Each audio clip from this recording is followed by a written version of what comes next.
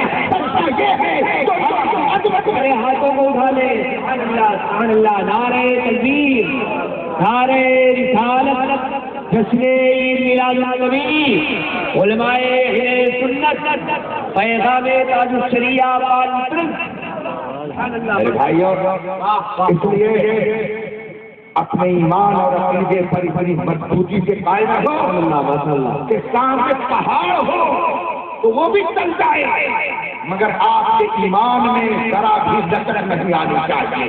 اگر آپ اس طرح رہیں گے تو اللہ کی رحمتیں آپ کو اپنے سامنے آنے میں رکھیں گے۔ ہمارے تاج الشریعہ کا یہی پیغام ہے۔ تاج الشریعہ فرماتے ہیں صلح کلی نبی کا نہیں دوستو، سچا سنی ہے، سچا مسلم ہے سنی نبی کے لیے۔ زندگی یہ نہیں ہے کسی کے لیے، زندگی بنی ہے نبی کے لیے۔ بتائیے حضرت مخدوم پاک کا آستانہ ہے نا، گئے ہو کہ نہیں گئے؟ نہ گئے ہو تو جاؤ، بھوت پریت سب وہاں جلتے ہیں، سب جلتے ہیں، اور جو لوگ ان سے جلتے ہیں وہ بھی اپنے بھوت پریت کو جلانے نہیں جاتے ہیں۔ نہیں جاتے ہو؟ جاتے کہ نہیں جاتے؟ ہے نا، جاتے ہو، مگر کب جاتے ہیں جب شیطان ان کو پریشان کرتا ہے، اور اتنا چھپ کر کے جاتے ہیں چاہے کوئی کوئی دیکھ لے، چھپ کر کے جاتے ہیں وہ بھی۔ ارے میاں جب جانا ہی ہے تو خوش ہو کر کے جاؤ نا۔ ہم لوگ تو خوش ہو کر کے جاتے ہیں بزرگوں کے یہاں۔ مخدوم پاک رحمۃ اللہ تعالیٰ علیہ کا آستانہ یہی بغل میں۔ ہم لوگ بہت خوش نصیب ہیں کہ اللہ کے ایسے برگزیدہ بندے ہمارے قرب میں ہیں اور ہم ان کے قرب میں رہتے ہیں۔ اللہ ان کے فیض و برکات سے ہم سب کو مالا مال کرے۔ یہ بتاؤ پہلے فقیر رہے کہ پہلے بادشاہ؟ کیا تھے؟ بادشاہ تھے۔ بادشاہت کو لات مار دیا اور ہندوستان میں آ گئے۔ اس لیے آئے پراپرٹی بنانے کے لیے، زمین جائیداد بنانے کے لیے، بلڈنگ بنانے کے لیے۔ خواجہ صاحب آئے ہندوستان کس لیے؟ ہم کو کوئی بلڈنگ جائیداد پراپرٹی موت سے نظر آئے۔ ہمارا تو عقیدہ ہے، اعلیٰ حضرت فرماتے ہیں یا رسول اللہ زمین و زما تمہارے لیے، مکین و مکان تمہارے لیے، ہمارے یہاں تمہارے لیے، اٹھے بھی وہاں تمہارے لیے۔ ہماری زندگی کا مقصد مصطفیٰ صلی اللہ علیہ وسلم کی محبت کا جام دلانا ہے۔ ہماری زندگی کا مقصد ہے لوگوں کو ایک خدا کی بارگاہ میں جھکانا اور مصطفیٰ کی محبت دل میں پیدا کرنا۔ ہماری زندگی کا یہی مقصد ہے۔ اس لیے چاہے ہم کنگال رہیں، چاہے ہم مالدار رہیں، ہمیں اس سے کوئی فرق نہیں پڑتا ہے۔ پورے گاؤں میں اگر ایک سچا سنی ہے تو وہی جنتی ہے۔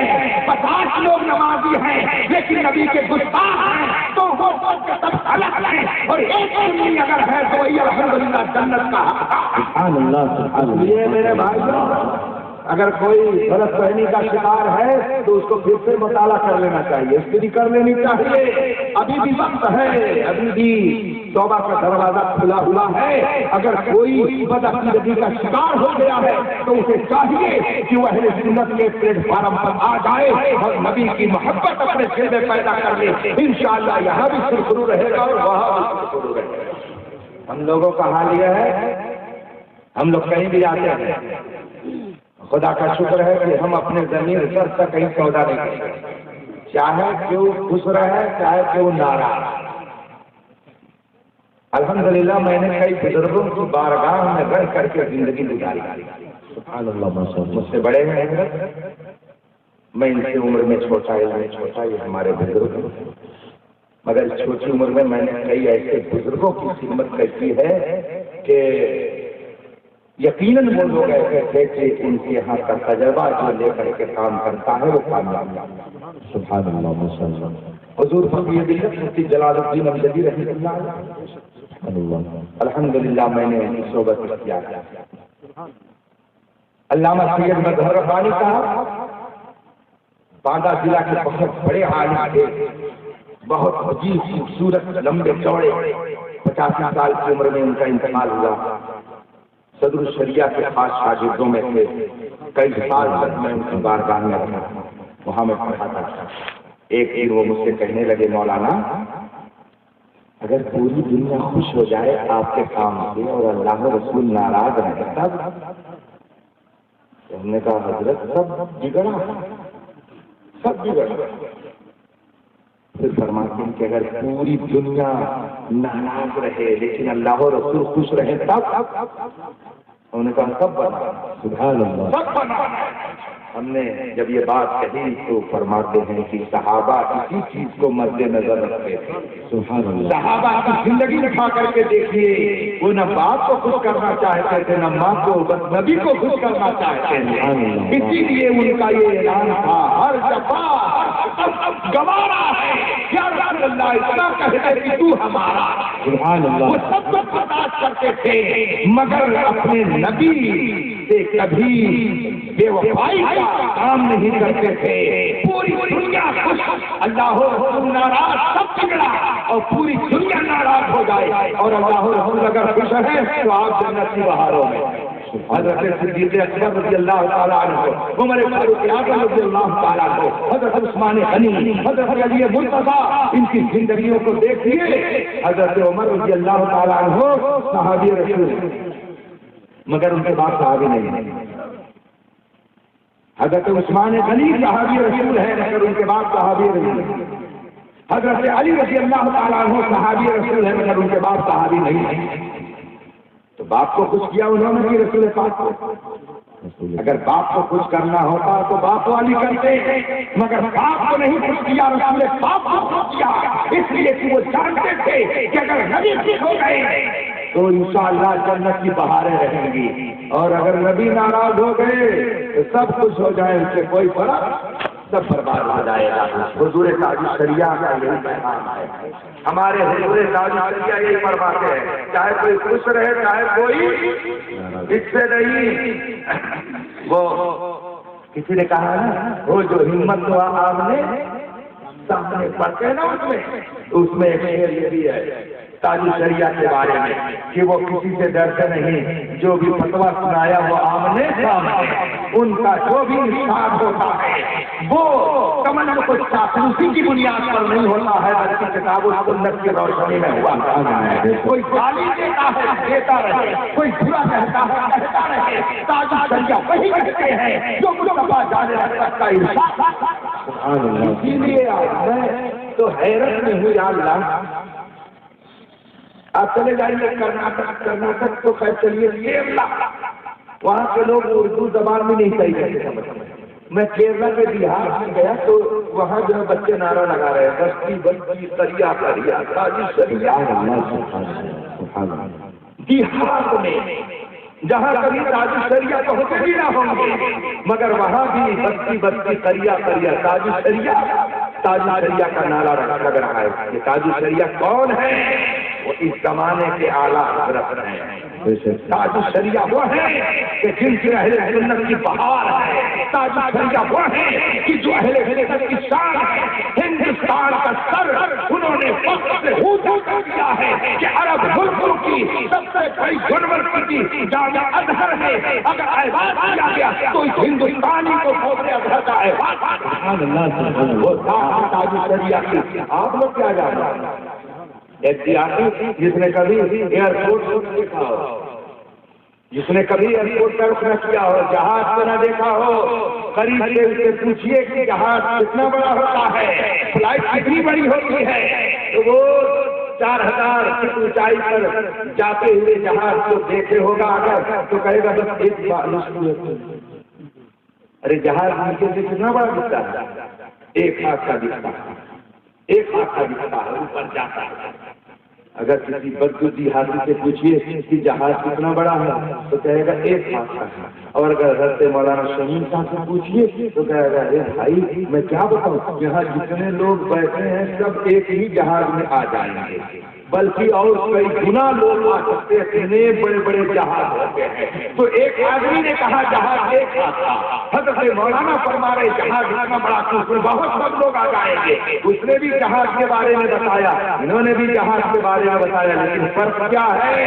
اس نے جہاز کی حقیقت کو نہیں بتایا، اپنی حقیقت کو بتایا کہ میں ایسا ہوں کہ جہاز میں بیٹھنا تو دور کی بات ہے، اس کو قریب سے بھی نہیں دیکھا ہو، اگر وہ قریب سے دیکھا ہوتا تو کہتا کہ بہت بڑا ہوتا ہے۔ اور حضرت مولانا نے جہاز کو قریب سے دیکھا تو بتا دیا کہ وہ کتنا بڑا ہے۔ جنہوں نے دور سے دیکھا قاضی شریعہ کو وہ سمجھتے کوئی پیر ہوں گے، لیکن جو قریب سے دیکھتے ہیں وہ یہ کہتے ہیں کہ تاج الشریعہ صرف پیر ہی نہیں ہے، غوث اعظم تک پہنچانے کی زنجیر ہے۔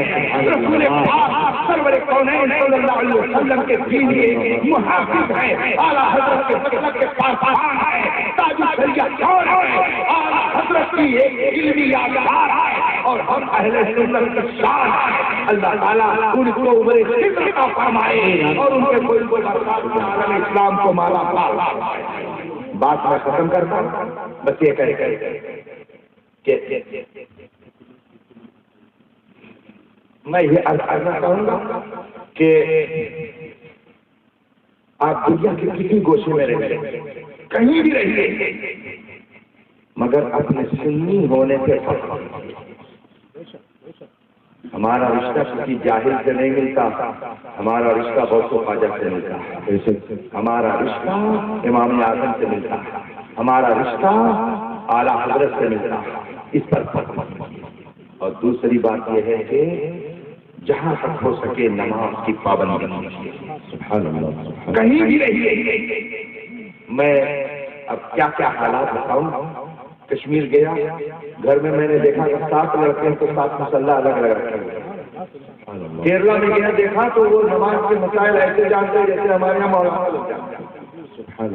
حیدرآباد سے میں فلائٹ میں بیٹھ کر کے پہنچا، ایک مرتبہ دلی اترا، ظہر کی نماز میں حیدرآباد ایئرپورٹ پر پڑھ لی اور دلی اترا تو عصر کا وقت ہو گیا، باہر نکلا اور سوچا کہ جامع مسجد کے پاس پہنچ جاؤں گا۔ میری گاڑی میں 2 نوجوان اور پینٹ شرٹ والے، اتفاق سے بھیڑ میں ہماری گاڑی پھنس گئی اور ایسا لگ رہا تھا کہ عصر کی نماز قضا ہو جائے گی۔ میں پریشان ہو گیا۔ مسلح اتفاق سے میرے اوپر میرے بیگ میں اوپر ہی رکھا ہوا تھا۔ ایک جگہ گاڑی والے نے پیٹرول پمپ میں تیل لینے کے لیے گاڑی کو جو روکا تو اللہ کی شان کی وہ پیٹرول پمپ بھی مسلمان ہی کا تھا۔ میں جلدی سے اتر کر کے گیا، 2 رکعت عصر کی نماز پڑھی اور آ کے بیٹھ گیا۔ اب میں کیا جانتا تھا کہ یہ کون ہے، مسلم ہے کہ غیر مسلم ہے؟ ان میں سے ایک کہتا کہاں سے آ رہا ہے؟ میں نے کہا حیدرآباد سے۔ تو کہا حیدرآباد کی فلائٹ تو اتنے بجے چلی؟ ہم نے کہا تو کہا آپ نے وہیں ظہر اور عصر دونوں اکٹھا کیوں نہیں پڑھ لیا؟ تو ہم نے کہا آپ شافعی ہیں کیا؟ کہا ہم شافعی ہیں، ہمارے یہاں جمع بین الصلاتین کا حکم ہے، ہم ایسے موقع پہ ظہر اور عصر دونوں ایک ساتھ ملا کر کے پڑھ لیا کرتے ہیں۔ ہم تو وہیں پہ پڑھ کر کے چلے تھے۔ ان دونوں نوجوانوں کو دیکھ کر کے مجھے خوشی ہوئی کہ یہ ہے بین شرط میں، مگر یہ شریعت کے مسائل جانتے ہیں، یہ ہم کو بتانے کا جذبہ رکھتے ہیں۔ اس لیے میرے بھائی کو کہیں بھی نہ ہو لیکن اللہ کی بندگی بجا لاؤ، اللہ کبھی آپ کو ذلیل نہیں کرے گا بلکہ عزت کرے گا۔ اور دوسری بات یہ ہے کہ انجن دیکھ کر کے ہی ڈبے میں بیٹھیے گا، نہیں کریے۔ خلیل آباد ریلوے اسٹیشن، خلیل آباد ہے تو ہم کیا کر رہے ہو بریانی جانے تو ہم بریانی نہیں، بغلیہ میں ہے اسٹیشن ریلوے اسٹیشن۔ اب فرض کیجیے کہ ریلوے اسٹیشن سے ہم پہنچے، ہم نہیں رکھتے، آپ لوگوں نے سوچے پہنچے اور جانا تھا ان کو لکھنؤ۔ بہت تیزی سے یہاں سے دیر ہو گئی، گاڑی لے کر کے بھگاتے ہوئے پہنچے، جلدی سے انہوں نے ٹکٹ کٹایا اور جا کر کے گاڑی میں بیٹھ گئے۔ سامنے گاڑی کھڑی تھی، اسی میں جا کر کے بیٹھ گئے۔ کسی نے پوچھا کہاں جانا ہے؟ بتایا کہ ہم کو لکھنؤ جانا ہے۔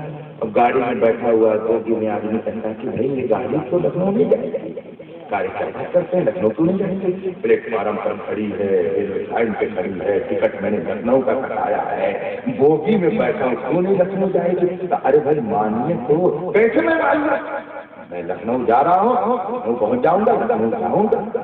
اب آدمی ہو کر کے کہتا بھیا اگر نہیں سمجھ میں آتا ہے تو اتر جاؤ، ذرا ان جنوا دیکھ لو کہ کون اور کا لڑا ہے۔